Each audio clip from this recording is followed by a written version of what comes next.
देखिए हर खबर यहीं पर, सब्सक्राइब कीजिए TV9 भारतवर्ष।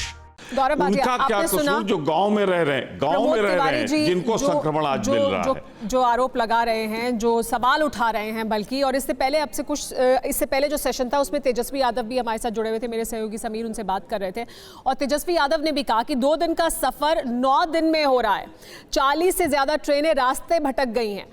तेजस्वी यादव तो ये भी पूछ रहे हैं कि इसके लिए रेलवे को कौन सा इनाम देना चाहिए। तो मेरा जी TV9 भारतवर्ष के सभी दर्शकों को मेरा नमस्कार। और मैं बड़े ध्यान से सुन रहा था, 2 वरिष्ठ साथी यहाँ पे हैं। मैं एक बात जरूर कहना चाहूंगा, देखिए 2 तरह के राजनीतिक दल हैं इस वक्त देश में। एक हमारी सरकार है जो कि हमेशा सकारात्मक बात करती है और मैं समझता हूं मोदी जी के नेतृत्व में एक अहम फैसला लिया गया, सही समय पे लिया गया।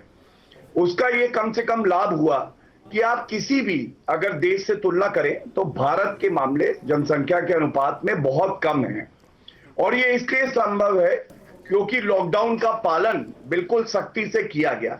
मैं केवल एक आंकड़ा रखूंगा, पहले विश्व की बात करें। अमेरिका में जिसकी जनसंख्या 1/4 है भारत से, सुमेरा जी, वहां पे आज 17,50,000 मामले हैं और करीब 1 लाख से ज्यादा लोगों की मौत हुई है।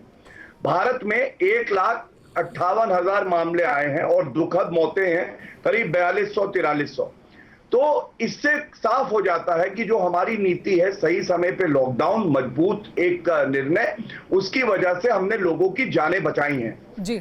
दूसरी बात देखिए, क्योंकि बिहार के संदर्भ में ये चर्चा चल रही है, उत्तर प्रदेश और बिहार से श्रमिक मजदूर दूसरे प्रदेशों में जाते हैं, ये हमें पता है।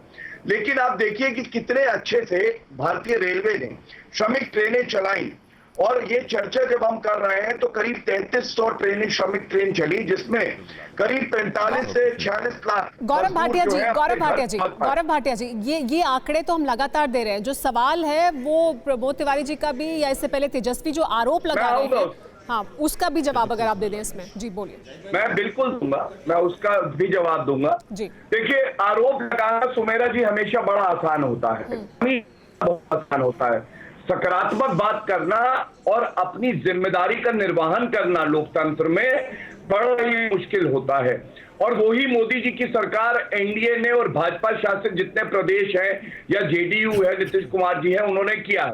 मैं पूछना चाहूंगा, राहुल गांधी जी ने तो 5 प्रदेशों की जो बात कर रहे हैं कांग्रेस शासित, उसमें भी जिम्मेदारी नहीं ली। महाराष्ट्र में जब उनसे पूछा गया कि वहां पे मामले इतने बढ़ क्यों गए हैं, तो सुमेरा जी उन्होंने क्या कहा कि हम उस स्थिति में नहीं है कि वहां निर्णायक जो डिसीजन है वो ले सके। क्यों नहीं ले सके? 12 मंत्री हैं आपके, कलेक्टिव रिस्पॉन्सिबिलिटी की बात करता है संविधान अनुच्छेद 164। तो राहुल गांधी जी ऐसा क्यों कह देते हैं? और एक आंकड़ा मैं और दे दूंगा, ये बहुत अहम है। देखिए, महाराष्ट्र की जनसंख्या 12 करोड़ है, 57,000 केसेस हैं, 1900 लोगों की जान चली गई, बहुत दुखद है। और बिहार में भी 12-13 करोड़ ही जनसंख्या है और नीतीश जी और बीजेपी की सरकार वहां बेहतर कर रही है।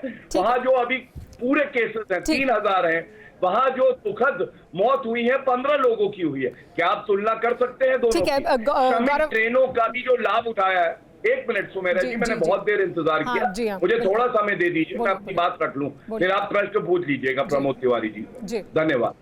देखिए, एक और बड़ी बात है, ये लोग कहते थे श्रमिक ट्रेन चलाइए, श्रमिक ट्रेन चलाइए। जब श्रमिक ट्रेन चली तो सबसे ज्यादा लाभ उसका अगर किसी ने उठाया तो बिहार और उत्तर प्रदेश ने उठाया, क्यों नहीं महाराष्ट्र ने उठाया? पीयूष गोयल जी अभी बता रहे थे 145 ट्रेनों की मांग करी और केवल 13 चली थी 3 बजे से पहले, जबकि 54 से ज्यादा चल जानी चाहिए थी। खाली ट्रेनें आ रही हैं महाराष्ट्र से। ये खुद में दर्शाता है कितने गंभीर हैं वो लोग श्रमिक मजदूरों को लेकर।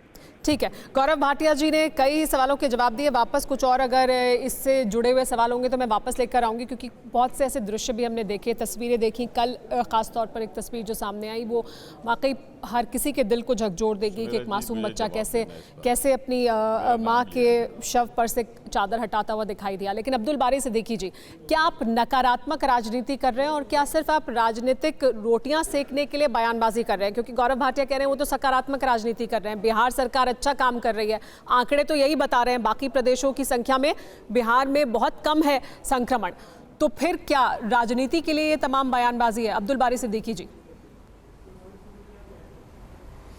अच्छा, ऐसा है सुमेरा जी, आपने मुझको बैठाया है, और जो आदमी सत्ता में आ जाता है तो उसको लगता है कि वो विशेष, मतलब एक तरह से देवता तुल्य है लोग। वो जो बोलते हैं वो सच बोलते हैं, ऑपोजिशन जो बोलता है वो गलत बोलता है। मतलब अब बिहार के बारे में जो स्थिति है, देखिए बिहार में तो लोग बीमारी से कम मर रहे हैं, रोड पे ज़्यादा मर रहे हैं, भूख से ज़्यादा मर रहे हैं, प्यास से ज़्यादा मर रहे हैं, समझा कि रोड पे जो है हमने देखा। और अगर मुझे शर्म नहीं आती है तो हम तो लगता है कि साहब ईश्वर हो गए। मतलब अभी मैं सुन रहा था एक साथी को, भाटिया जी को, उनको मैं पहले भी सुनता था, जब पहले जिस पार्टी में थे तो उनकी बोली उनकी अलग थी, अभी बोली अलग है। तो ठीक है, अपना अपना दायित्व निभाना चाहिए, मगर दायित्व इस तरह से नहीं निभाना चाहिए कि साहब भूखे मरने वालों से, पिटाने वाले लोगों से, मतलब पानी पे रहने वाले लोगों से, समझा गया, मतलब सफ़र में ट्रेन में मरने वाले लोगों से किसी को कोई तकलीफ नहीं हो रही है। ये मुझे बेहद अफसोस है। मतलब अफसोस मुझको क्या करना है। फिक्र आपकी, सोमवार से शुक्रवार रात 9 बजे सिर्फ TV9 भारतवर्ष पर।